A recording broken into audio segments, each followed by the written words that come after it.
Hello. Hmm.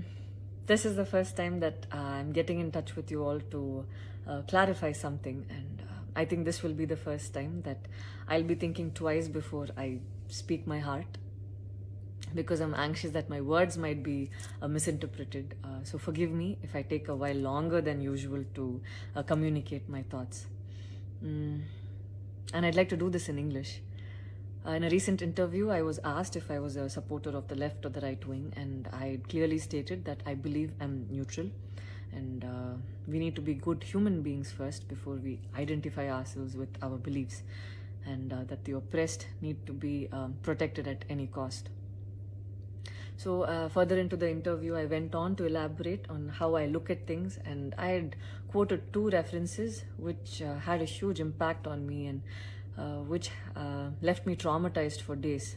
In fact, after I watched the film The Kashmir Files, I had the opportunity to speak with the director, and this was 3 months ago. I remember telling him that I was disturbed seeing the plight of the people at that time, and being someone that I am, I would never belittle tragedy like the genocide and the generations of people who are still affected by it.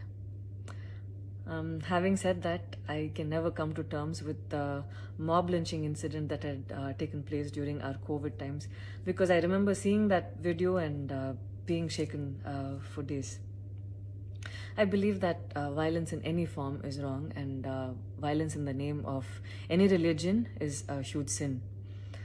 So this is all that I this is all that I intended to say, and that's all.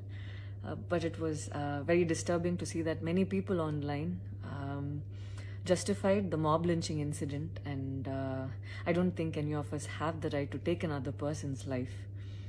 Being a medical graduate, I believe that all lives are equal and all lives are important.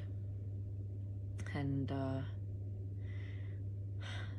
I hope a day doesn't come when a child is born and he or she is scared of his or her identity.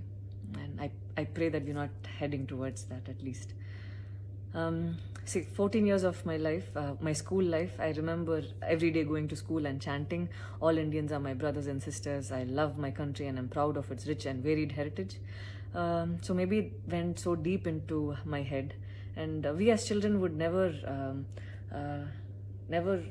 differentiated each other based on culture or caste or religion. So so anytime I speak, it comes from a very neutral ground, and I was very surprised to see that whatever I had spoken was taken in a completely different way.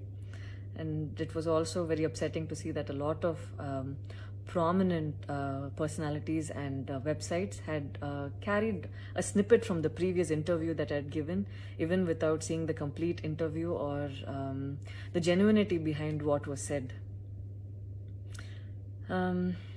I would like to take this opportunity to thank the people who stood by me the last few days, because I remember feeling so alone and conflicted, wondering what I did wrong. And it was heartwarming to see that a lot of people raised their voice in support of me, and I felt like they knew me for who I am. So thank you so much for making me feel like I wasn't alone. So I wish you all happiness, peace, and love. Thank you so much.